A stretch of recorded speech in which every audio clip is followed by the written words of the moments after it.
So far, the series is unfortunately as boring as the first one. How are people saying this was well written? There was zero story. Absolutely awful. What are these critics smoking? The first three episodes were so bad and so boring. If I could give it 0 stars, I would. So damn boring. So damn boring. Oh, oh, oh. Andor season 2 is back on Disney Plus with his first three episodes, and we're gonna break them down. Welcome back to Movies Good Internet Bad. I'm Corey. That's Shane. Go ahead and subscribe to the channel if you haven't already. And while you're clicking buttons, go ahead and like this one, even though you don't know what we're gonna say. Shane, how are you, sir? Doing great. So happy Andor is back. We are Yeah, man. both huge season one fans, so we're hyped. Yeah, peak television is kind of hitting us at all angles right now. We got Last of Us, the studio's great, Andor is great. It's just what a time to be a TV fan. But interesting release schedule for the second season of Andor. They're Yeah. dropping 3 episodes at a time, and each of them is going to have a year's worth of time in between them. So this one picks up 4 years before the Battle of Yavin. And we're going to go through overall thoughts. Then we're going to break down each of the individual plot lines. There will be spoilers, so if you have not seen the show yet, get out of here and come back and see us later. Shane, what are your overall thoughts on these first 3 episodes? I was quite surprised at how much setup that we had.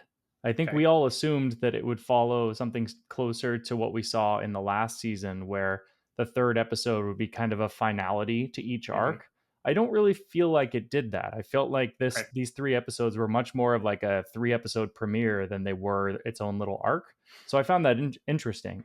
Okay. Um, Not to say I didn't enjoy it. I mean, this is still firing on all cylinders. I think the writing is excellent. I am totally invested in all the storylines, and I'm happy that they didn't just go all out action because they could have with a bigger budget. Yep. But we still got quite a bit of nuance here. I love how this show is not afraid to be a little bit subtle, right? It's not going to explain things to you. And we'll talk about this in the breakdown. It's not going to overly explain exactly what's happening all the Right. time, but you get it, right? Yeah, for sure. Uh, but yeah, I loved it. And I like how they break it up too. They've got sort of these four overarching plot lines and they Mm-hmm. cross between them. I'd say my one critique is I think the lack of Bertel, the composer, is pretty apparent here. So apparently there Yeah. were scheduling conflicts and they had to replace him. Yep. So he does some of the stuff on this season, but not all of it. And I felt Yeah. like the music was not as solid as the first season. Yeah. All of his original themes from the first season are fair game. Correct. Yeah. Kind of like when Ludwig Göransson didn't do the Mandalorian season Yeah. three, but Yeah. his understudy did. I Yeah. think Joseph Shirley is his name. So similar idea. Um, the music's not bad. It's just not quite as Yeah. good. Yeah. But It's hard to replace. yeah, but the season two glow up, that budget increase was Yes. made very obvious from that TIE Avenger that you see in there, which is a video game TIE fighter that is making its debut in live action, which is pretty wild. That's apparently both an exterior and interior build for that ship. Like when it's sitting there stationary, that's not Right. like CG'd out or anything, which It's is an actual nuts. tie. Nice. Yeah, they really built it. So budget is something we'll talk about because the budget for this show is massive, and that's been a point of Mhm. contention for the Star Wars fans that only like lightsabers. We'll, we'll get into that a little bit, but yeah, budget obvious increase there. Production value on all the sets, just unbelievably gobsmackingly beautiful. Um, Love to see these actors back, and I think Tony Gilroy wrote these first 3 episodes, and I think he's pushing the actors a little bit farther than Mhm. he did the first go around. And I think he even said as much where, the first season he didn't really know what he had to work with. Yeah. Now he does, and he's like, we're hitting the gas and we're putting some really heavy themes in there, Yeah. which we'll also talk about. So Yeah. let's get started. Let's do the first arc, which is the Cassian arc, and we Yep. start off with they say Andor can't do action like the other Star Wars shows, and then the first sequence is him stealing this Tie Fighter in spectacular fashion. So Yeah, and yeah, so we start there with him stealing the TIE fighter. It's like a test fighter, right? So we're yep, on the planet of Sinar, however you say yeah, that, in a test facility. And I guess he has a mole on the inside in the Empire that helps him steal this, scans to make sure everything is right. and then he takes off, and we get a really great comedic moment because it builds up to this escape, and then he just goes straight in reverse and Yeah. just crashes the TIE fighter. And this is like a recurring thing that like he just doesn't know how to fly this thing. And so he's Mhm. constantly learning how. I loved that throughout this entire arc, even later on when he's flying it, he's still getting the hang of it. It's Yeah. not like after 5 seconds he learns how to do it, which is a critique of other Star Wars stuff too. Like Ray flying the Millennium Falcon, and Mhm. she learns how to do it in like 10 seconds. This Yep. one, it took him longer, which I felt was kind of neat, right? Yep. Um, but this is straight out of the history books, right? Stealing technology in warfare and revolutions, and so that's very common. So Yep. I thought it was a nice little plot line that Tony put in here. But yeah, he gets away. There's a nice little chase sequence, and he gets away and goes to a mysterious planet where he's supposed to drop this. Yeah, Is it mysterious. is it mysterious? Technically, it's not a planet, I guess. We'll get there. Yeah. Yeah. We'll get there. But he is dropping this off for Porco, who's supposed to take it to the next destination. He's supposed to Yep. stay on this planet. But when he lands, Porco is gone, nowhere to be Gone. found, and Gone. he Gone. is ambushed by a group of rebels. And essentially, what happens here is the rebels are completely disorganized and comical and stupid, and they Yes. end up fighting each other, right? Yes. And they get in this huge standoff because they all want to take this TIE fighter, but none of them know how to fly it. Yep. So it's like, do you get Andor to fly it? Or, and they're arguing, and the fight breaks out. So then they're in this stalemate that is eventually solved with rock, paper, scissors.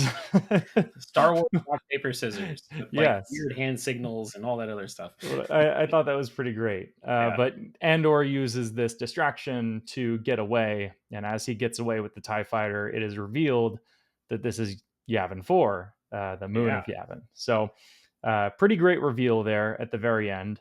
I will bet you a lot of people will talk about this plot line and talk about how it was filler and stupid. What was the point of it? Showing all the bickering and the comedy and all that I stuff. think the bickering is a really important part of it because, Yes. and we started that in season one because Luthen's doing his own thing, Mon Mothma's doing her own thing, Saw Gerrera is doing something even farther extremist than that, and then you've got these other bands of rebels who, all these different subsectors, their goal is the same, but their means and their methods are entirely different, Yeah. and that causes a lot of butting heads. Whereas what they really should be doing is binding together to fight this super evil, which is the Empire, which, as we see in these first couple episodes, they're firing on all cylinders and they're working Yes. together to put plans in motion and execute on stuff. And everybody knows what everybody else is doing. And the rebels are just kind of in shambles at this point. Yeah, and that's exactly what I was going to say as well. This is the point. It's supposed to be showing how basically we are 4 years removed from A New Hope, or Yeah. 4 years before A New Before. Hope, Yep. where Yavin is the rebel base. Yeah. And they're showing Yavin right now, and there is nothing there, and there's a bunch of idiots on the ground. There's Like, no that food. is where we start. There's no And we food have, on yeah, Yavin. we have Literally. to get to the point of A New Hope. And that power vacuum of like there's no real leadership in the rebellion is very apparent here, Mhm. because like I think it's Mara is the person they keep talking about. They Yeah. keep Yeah. Yeah. talking about like, well, she would do this or she would do that, and it's clear that like they're not really led by anybody. And Mhm. what I found interesting is that when it cross cuts, there's a shot of Cassian where he's standing in the middle and all the guns converge around him, right? Mhm. And when it cross cuts to the next section, which is the Empire, it immediately cuts to a shot of Krennic in the middle with all the Empire around him. And Yeah. the contrast could not be any more stark, right? Mhm. Yep. So I loved that aspect, that it's really showing how ill equipped the rebels are. And it's like beating you over the head with it to a degree, because it's to show the contrast with how precise and like exact the Empire is. Mhm. It also, to me, it painted a really interesting picture. And season one did a lot of this too, where we obviously know what Cassian's fate is, right? Because Hmm. in Rogue One, he dies. The Death Star blows up half a Scarif, and him and Jin go out on the beach together. Uh, but leading up to that, he makes it out of so many impossible Yeah. situations where he probably should have died. Yep. And it's kind of like one of those things where when you're in war and you're in the trenches to the degree that he is, someday you're gonna get killed. It's Yeah. going to be an inevitability. But it seems like every time they keep ramping up the situation where it's like, Yep. okay, now he's behind enemy lines. He's in a TIE fighter outfit. He steals the TIE fighter. He gets away with it. He puts it somewhere safe. He has to fight the people that are technically on his side. And then Right. he has to outsmart them to get away, all to get back to his people who are also in shambles. Like it's Yep. just it's a calamity and just a comedy of errors from the jump with him. And I think it's great. And I love that every other plot line keeps asking about Cassian, and then it Yeah. cuts back to him. He's like, "God damn it, guys!" And he's tied up or he's Yeah. upside down or the Yep. ship is spinning out of control in outer space. Like, yeah, it's Yeah. it's fantastic. No, I love that. But so now we'll cut to the Empire. Yes. So we start at the Malphine Divide, which is a direct reference to the Wannsee Convention, which is Mhm. where Nazi Germany holed up in a bunker over dinner, and they were discussing how the final solution, which was how to eliminate the Jews from Western Europe, and basically like all businesslike. They are Mhm. planning a genocide, and it's It's catered. like they're not people, right? Like they are approaching it in mathematical terms and Mhm. all of that stuff. And this is the exact reference to that. So Krennic is discussing the power program, which every Star Wars Unlimited. fan in the universe pointed at their screen when Orson Krennic said the Emperor wants unlimited power and shouted, "Unlimited power!" How many takes do you think that took for Ben Mendo to give that without cracking up? I would imagine 'Cause the entire set was yeah, laughing he's a huge when they fan. filmed that, right? Man, what And a gift that we get Ben Mendelsohn reading Tony Gilroy's words. and Just see, ugh. it's this type of stuff that like people say Tony Gilroy doesn't like Star Wars or no Star Wars, but like there's hints, right? Like he's gonna There throw us are. a bone every once in a while. Yeah, for sure. While you're saying that, there's also a good amount of humor in these first 3 episodes that Hmm. I didn't feel as much in the first season. Agreed. Agreed. I don't know if that's just like, sometimes writers are in different headspaces when they work on different things. Like maybe Tony was in a little bit better of a place or something when he wrote these because it's Yeah. it's really heavy stuff, right? But he's also sprinkling in little bits of humor here and there, which I think works personally. Yeah, and I think part of it is this season is gonna be so dark that he kinda has to sprinkle in some lightheartedness in there, Yeah. because like, we're barreling towards the inevitability of most of these characters dying, so you have to have a little bit of levity in there. I Yep. didn't think it was slapsticky, though, except for maybe that, like, uh the initial Cassian Andor reverse thing.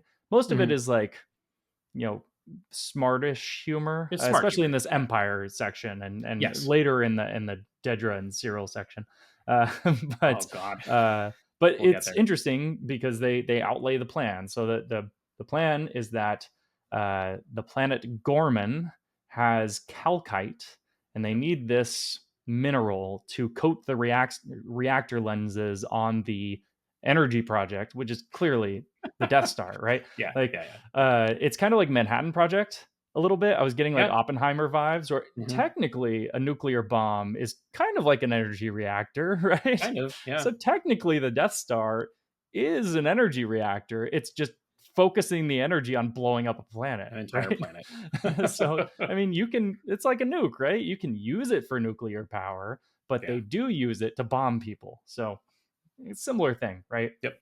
But they get this nice little old timey like commercial for Mhm. Gorman, which reminded me of the Ricola commercial, which I sent to Yes. you with Yeah. like the The horns. horn and everything. It was Yeah. straight up Ricola commercial, right? How many Uh, Star Wars fans do you think are gonna hate that? oh, I loved it. I loved Yeah, I all of know, but that. like the Star Wars, that's not Star Wars to me. I guarantee Who, you, there are gonna be people that say that. who cares? Who cares? Well, I we're gonna say loved, that a lot during yeah. this season, I think. But Yeah, yeah. It was very entertaining, and, like, Star Wars has always had that, like, the ruggedness against the futuristic tech too, so, like, it's kind of, like, yeah. old-timey and futuristic at the same time, so that Yep. totally worked for me. It plays very much like a World War II type of thing, Yeah. which is clearly what Tony is sort of hinting at in Yeah, they this they played a season. similar thing in the Solo movie at the recruitment center for the Empire. And You're it was right. where You're they right. were saying like join the ranks or whatever, and they played a version of the Imperial March that was in a major key instead of a minor Yeah. key. It's It like felt a very Starship similar to Troopers type of that. thing. Yeah, yeah, Yeah. yeah. You're right. You're right. I didn't remember that. But yeah, that so it's not out of place in Star Wars. It's already existed kind Yeah. of in that vein before.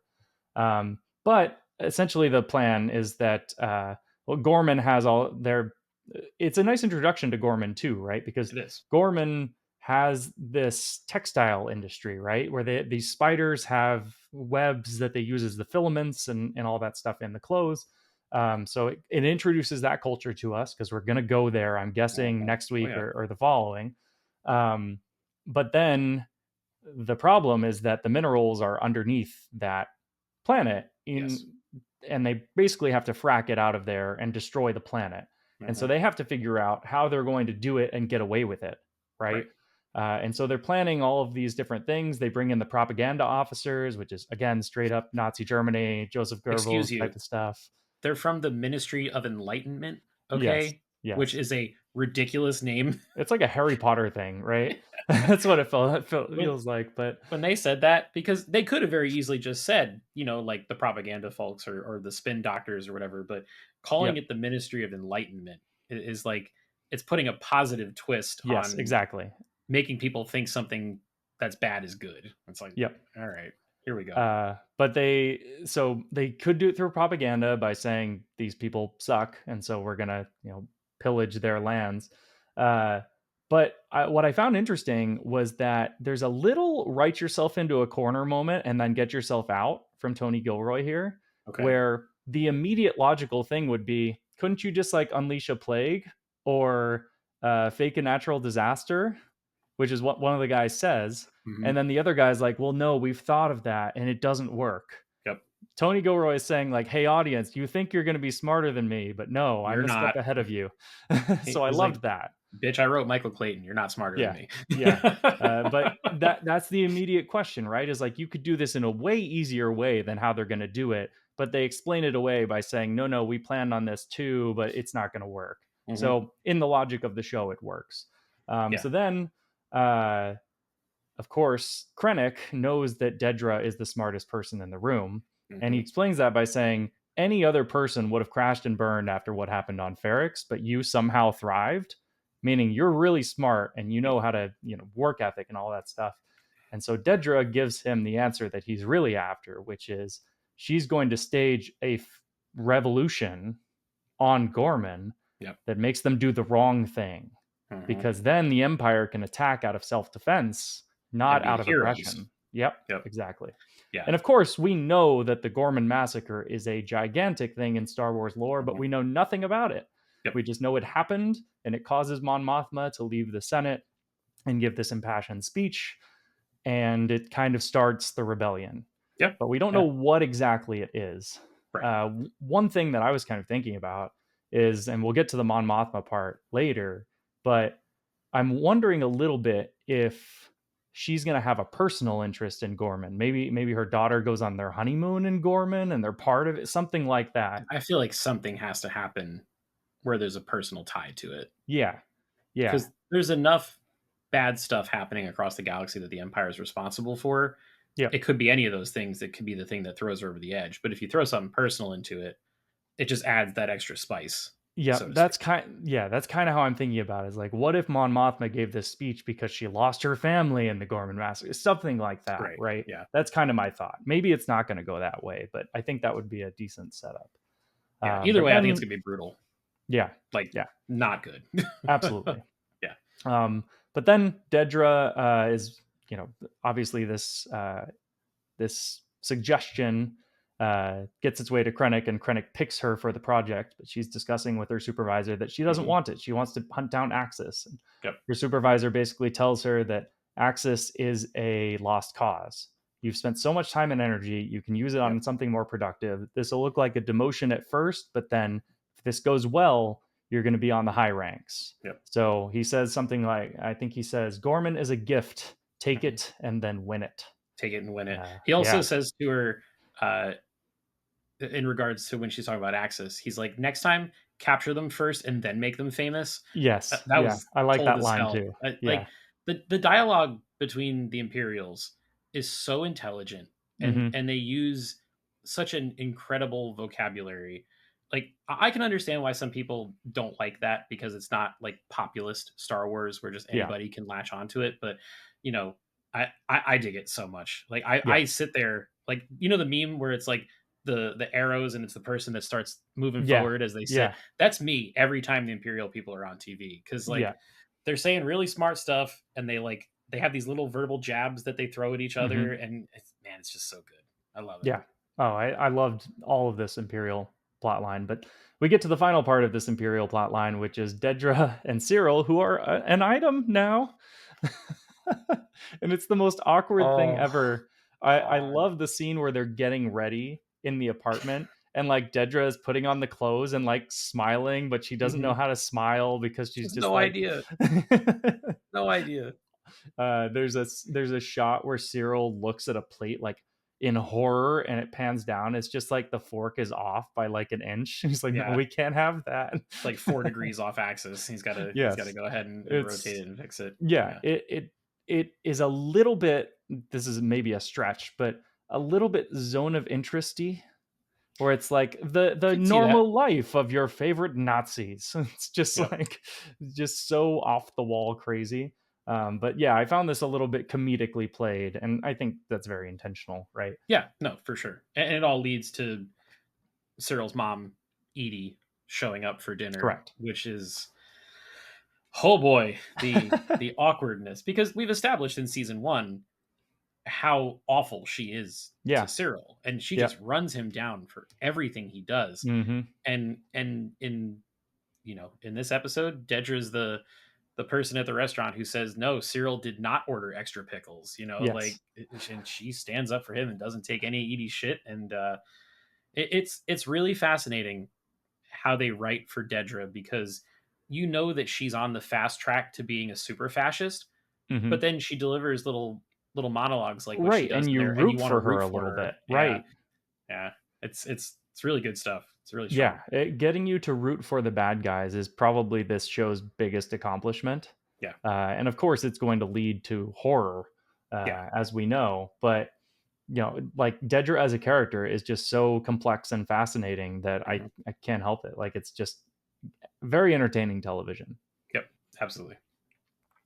But yeah, that's all I've got. Except there's a great shot of Cyril just sprawled on the bed that I hope will be used as a meme like extensively because that Man, was excellent.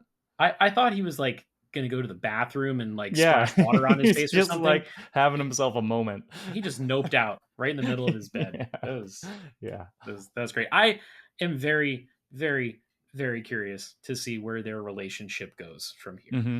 Yeah, I can't wait. It's Yeah. so exciting. All right, All what's right. next? Let's go on to Mon Mothma. So we All are right. on Chandrilla, and we are getting the wedding between Mon's daughter Lita Mhm. and Davos Skolden's son, Whoa. Stekken, who reminds me of a Skarsgård name, right? Stekken Yeah, Skarsgård, something like that, right? for Which is sure. funny because we Absolutely. have Stellan Skarsgård, of course, in the show. Yes. But then Luthen arrives with Davos Golden, and Mon doesn't know why he's there. Mhm. She will soon find out that he's playing all the cards. Um, but I thought this was just like an excellent storyline from beginning to end. Mhm. There's so much like lavishness and depth here that we'll go through. But I just right off the bat, I want to say that like I think this might have been my favorite plot line of the 3 episodes, Hmm. which is funny because it's literally just a wedding. Yeah. I think it's probably between this one and the one we haven't talked about yet for me. Really? Okay. Uh but yeah, this stuff cuz like the way that they cross-cut this with all the other stuff that's happening, Hmm. whether it's Cassian on Yavin where everyone's covered in mud and nobody knows what's going on, or you cut over to the Ferrex people who are living on this other planet now, who are they're working with their hands. It's a rough life. Everything's difficult, Yep.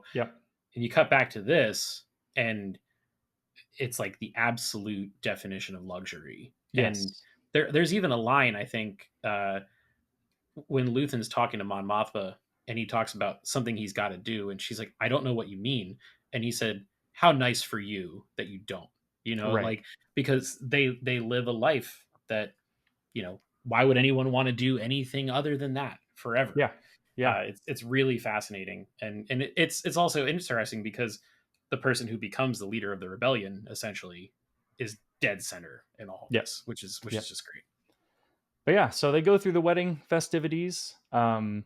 And Tay Kolma shows up, who is Mon Mothma's like sort of confidant with all the rebellion stuff. Perhaps former flame lover type thing. My vibe here is that had she not been forced to marry Perrin, she would have married this guy Yeah, maybe. instead. Yeah, That's kind of my thought. Is that it's like a love that never could have happened because of the arranged marriages on right. Chandrila. But they are going through all this, and Tay Kolma wants to chat about something, and you hear over time, and more is revealed that he's not doing too well. No, no, he's He not. gets drunk and leaves the party. They got to take him home. Blah blah blah. So then you find out another piece of information that he and his wife have separated. Yep. And my immediate thought here is that are they setting up like an affair storyline for Mon Mothma here because Yeah, the you and window is Perrin, open a little bit. you and Perrin Right. had the same idea.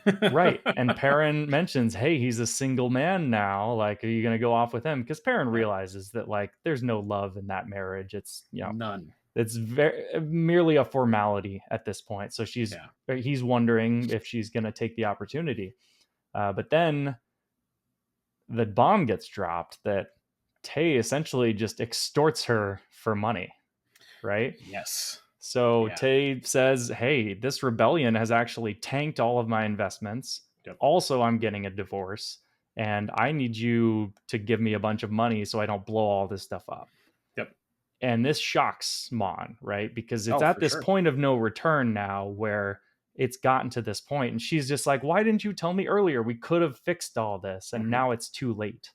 Yep, But she has to put him off because she's busy with all the wedding stuff, right? Like, oh, sure. we'll meet next week.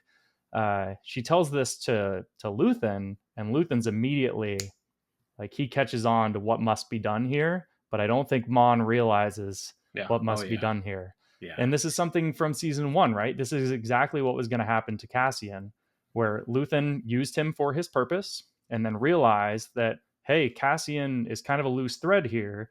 If he gets caught, I'm screwed. We're done. And Yeah. the exact same thing is about to happen here. If Tay goes through with this and blows everything up, the rebellion is done. Hmm. And so Luthen starts plotting for the eventuality of what he has to do, which is take out Tay Kolma. Yep. Yeah, and we get a nice little side arc there too, because Vel, who is related to Mon Mothma, in season one, she's romantically linked to Cinta. They're in the Aldani arc together, and in the beginning of this episode, Vel hasn't seen or heard from Cinta, and she basically says to one of the characters, like, "If Cinta wants to see me or talk to me, she'll find me." And then, of course, who's the hit person that Luthen calls up? It's Cinta. She comes, she picks up Take Yep. Homa, and they fly away. Her and Vel make nice eye contact. Uh, there's trouble in paradise there for sure. Yeah, so Cinta is kind of the assassin in the Yeah, oh yeah, rebellion, right? Because in season one, we had that plot with the Imperial officer's family where it's kind of implied that maybe she killed the whole family or yep, something. Maybe she didn't, but it's kind of implied. And yeah. then later she kills the spy by stabbing In him in the finale, yeah, in Ferrex, right? yep, hmm, So she is very ruthless. And I wonder if that might come up later, sort of in that romantic involvement. Maybe she has to kill Vel at some point, or Vel has to kill her, something like that, God, something tragic, right? yeah. That's the way I'm seeing that going. But that I'm thinking the most tragic arcs for all these characters possible, right? Because that's how you have to write it. That's Tony. That's a Tony Yeah. Gilroy thing. I mean, look at season one, like Nemec with his, Yep. he writes his manifesto. He's like the purest definition of a rebel, and he goes out getting his spine crushed. Yeah. So A couple other things I want to point out from this plot line. One is the scene where Mon tries to talk her daughter out of it and says, like, you don't have to do this. And her Mhm. daughter is like, but I want to. And I think that's kind of interesting because it's sort of this real world parallel between one generation pushing against societal norms, and then the next generation going back to them. Yep. And that's kind of what we're seeing now with the younger generation is more conservative. The like middle millennial generation is very liberal. You're kind of seeing that push back against that liberalism, and I think it was represented here Yeah. pretty faithfully, right? The young people are going Mhm. back to like, no, I just want to be a housewife, right? Like Right. I don't want to do anything more with my life. I just want to do this traditional thing.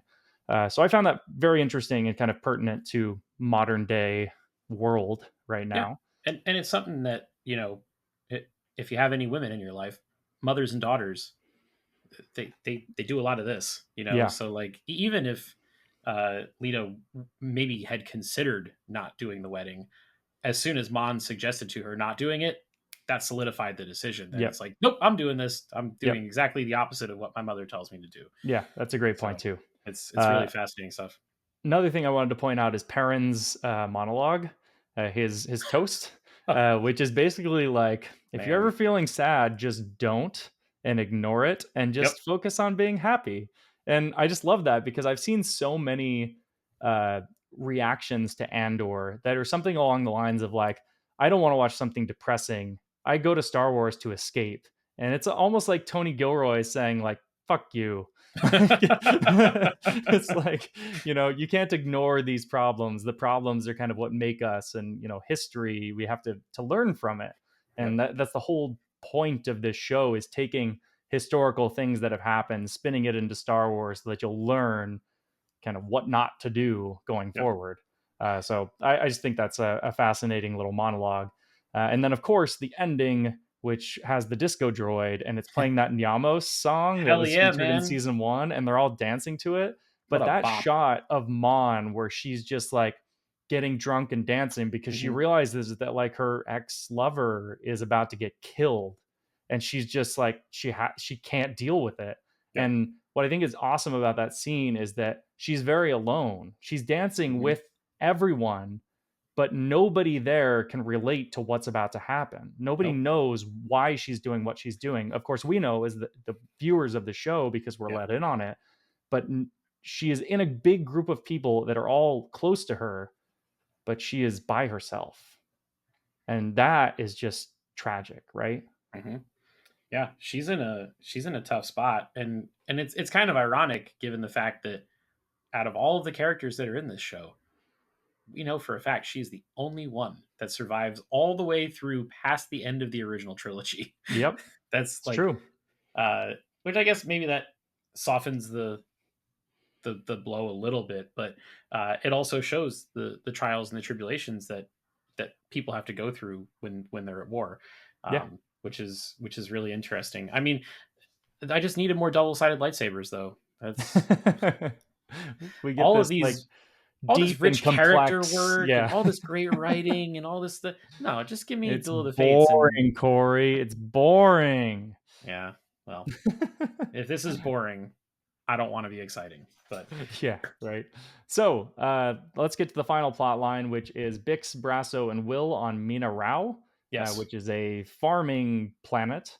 yeah, And they're waiting for Cassian to return. I guess Cassian had been there with them, and he went off to do the rebellion hmm, uh, mission to steal the TIE fighter. yes, And B is also there waiting for Cassian. hmm, And B is the most adorable droid that we've ever gotten in Star Wars, I'm pretty sure. indeed, yes, With his little stutter. It's great. But an imperial ship appears, and they learn that it is a supply census. So they're coming down and seeing, do we have all the right supplies, the grain and everything? Is that being mhm, harvested correctly? Blah blah blah. And they let on the fact that they are all illegals, that they're all undocumented workers there. They don't have visas, which has never ever paralleled the current day situation at all. nah. This is not a parallel on politics at all. Get politics out of my Star Wars. It's kind of Uh, wild though that Tony wrote this like 2 years ago. yeah, yeah, it is It's almost for sure. creepy, Yeah, but that's the thing. Tony is writing. He's not writing. He's not saying, "Hey, immigration's a hot topic right now. right? That's what I should write." He's saying immigration has been a hot topic for forever. millions of years, or whatever, not millions, but thousands of years. The dinosaur immigration was it? No, I'm just Yeah. kidding. But yes, for thousands of years throughout humanity, immigration has been a thing and a topic. So he is playing off of that, right? Like Hmm. history is like poetry; it rhymes, Corey, Like as the George God, Lucas would say. Is George here? George? Oh man. You know All what? right. Pause for 1 second. I think George would love this show. Yes, he would. He I absolutely will love this I show. know that people try to ask, "Oh, how does George feel about this Star Wars, that Star Wars, whatever?" If I had like $100 cold hard cash right here, I would put it all on the table and say George Lucas absolutely adores this show. Yeah, because he's mentioned that the original trilogy was a pushback against the Vietnam War Yes, and politics and all that stuff. And this is doing very similar things. So 100%. it's doing it in a completely different way, but I think he would absolutely love it. Yeah, yeah, I agree. But Anyway, yes, let's sorry, continue continue. on. But we're introduced to Kellen, who's sort of their inside man on the job. He's Mhm. giving them all the info, saying like the Imperials are searching here, and you got to get away, blah blah blah. So the Imperials arrive, and they're kind of scouting around on like a first pass. And while they're doing that, one of the lieutenants takes a particular interest in Bix and flirts with her a little bit. She Mhm. mentions that her husband is away on business and he'll be back. He's off planet. Um, so that's a setup for what happens later. Yep. But later on, they learn that they're going to be checking their district. Mhm. But Kellen gives them these emergency work visas to, they really far away. They need some extra Yeah. workers. So Yep. here's your papers. I fudged the date on them. So if anyone asks, so Kellen's doing them a solid. Yep. But then the next day, before they're departed, or before they're about to depart, uh, the Imperials arrive Yep. early, They get there early. and Will is nowhere to be found. So Brasso has to go find Will. Will has been involved with the shopkeepers. I guess it's Kellen's daughter. Yeah. Um, so he is, saying bye to her because he's not going to see her for a while, Mhm. lovey-dovey type stuff. But when the Imperials arrive, he notices that his speeder is parked out front, so they know that somebody else is there. So Brasso also realizes that Will is kind of screwed and goes in to save the day. But this leaves Bix heavily exposed. She's by herself. Completely alone. Yep. So while they're sort of raiding the shop, the lieutenant goes to find Bix and makes a pass at her again and is rejected again, and so takes matters into his own hands and tries to rape her. Yeah. Which this caused a big stir on the internet, saying this doesn't belong in Star Wars, blah blah blah. And Tony Gilroy came out and said that, like, hey, if you look at the history of humanity and power and revolutions and empires, rape is everywhere in historical text. Yeah. And so he couldn't tell a faithful story about all of that without including it. Yeah. You can Whether we read like it or not, right. that And you're not supposed to like it. Like that's the right. whole Of course. point. Yeah. The whole point is this is what happens when you leave unchecked power. They will kill people, rape Yeah. people, enslave people. That is what empires do. Yeah. And he is showing you the full extent of it. And I kind of love this, right? Because there's been a trend in Star Wars ever since the original trilogy, I guess, maybe since the prequels, to kind of show the imperial side of things, but not Mhm. really delve into how evil they really were. And so you get a lot of people that kind of sympathize with the empire and they do this Yeah. whole the empire is right and I want to be on the dark side and all that stuff. But that is not the point of Star Wars. Like the empire is No. supposed to be very, very bad. You should hate them, Yep. right? So that's why it's so tragic when somebody falls to the dark side. But we've kind of softened the dark side over Yeah. time and made them kind of funnier and stuff like that. This is making them very terrifying, and Very so evil. I thought this was excellent, right?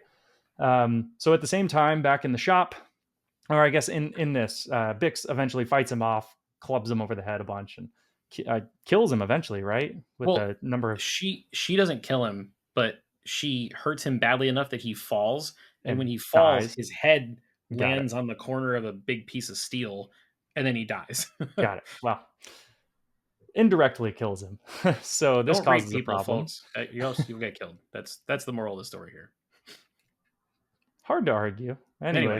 Anyways, so we get back to the shop, and Brasso does Kellen a solid. At first, I read this as Kellen sold them out, but no, this is actually Brasso doing Kellen a solid, saying like, oh, you gave me up to the Empire so that the Hmm. Empire will kind of leave them alone. And Yep. like he's taken one for the team. Yeah. But then, of course, the Bix thing, the driver lets them know that Bix has killed the guy. So things start happening. And just as that starts happening, Cassian shows up with Yep. the TIE fighter, starts taking them out. He kills some stormtroopers by hitting the grain, and the grain, Dumping it on like, them. yeah, that was kind of great. But Brasso is trying to get away. And first off, never run away in a straight line. You have all this rye that you could have hidden in, and he goes in a Telling you, straight man. line away. And I'm like, oh yeah, they're gonna hit him. Even if they're stormtroopers and have shit aim, they're gonna hit him. So then, they get all the stormtroopers knocked out.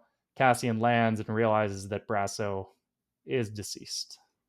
Uh, Pour one out for my man Brasso. My guy. I Pretty I sad. I loved his character instantly in season one. Yep. The love only grew as season one progressed. He has that wonderful moment where he hits the Imperial guy with Marva's brick, Yes.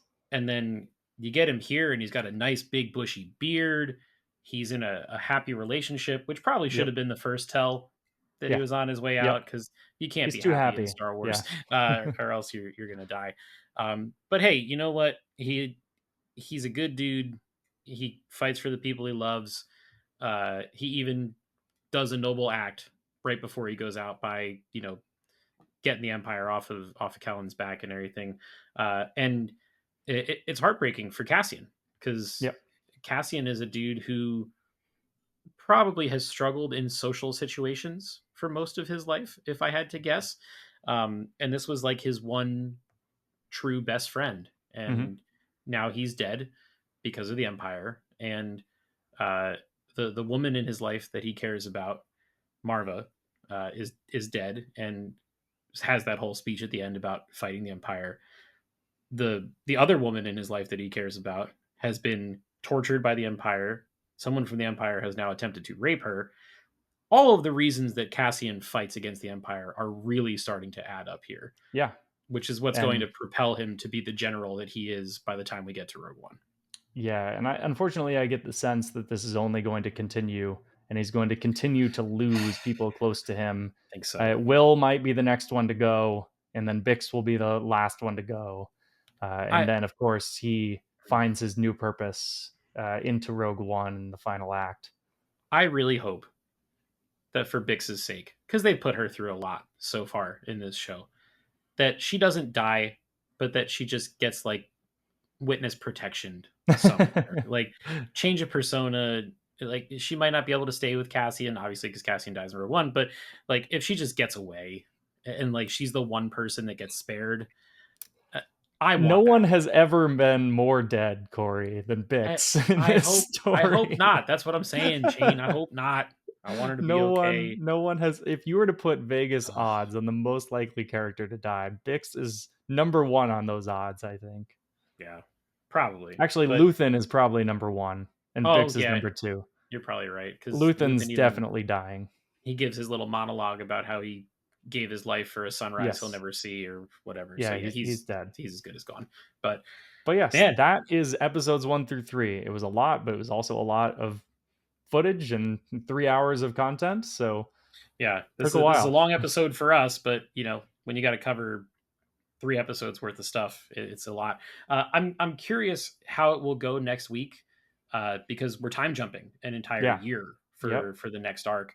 I'm curious to see if it will feel kind of clunky and abrupt going the way things went, or if it'll just play naturally. I have full faith in the writing staff here. And the next 3 episodes were written by Bo Willimon, who wrote the Narkina 5 arc in the first season. I have so Uh, much faith in Bo Willimon. Like, next yeah, arc is probably going to be peak.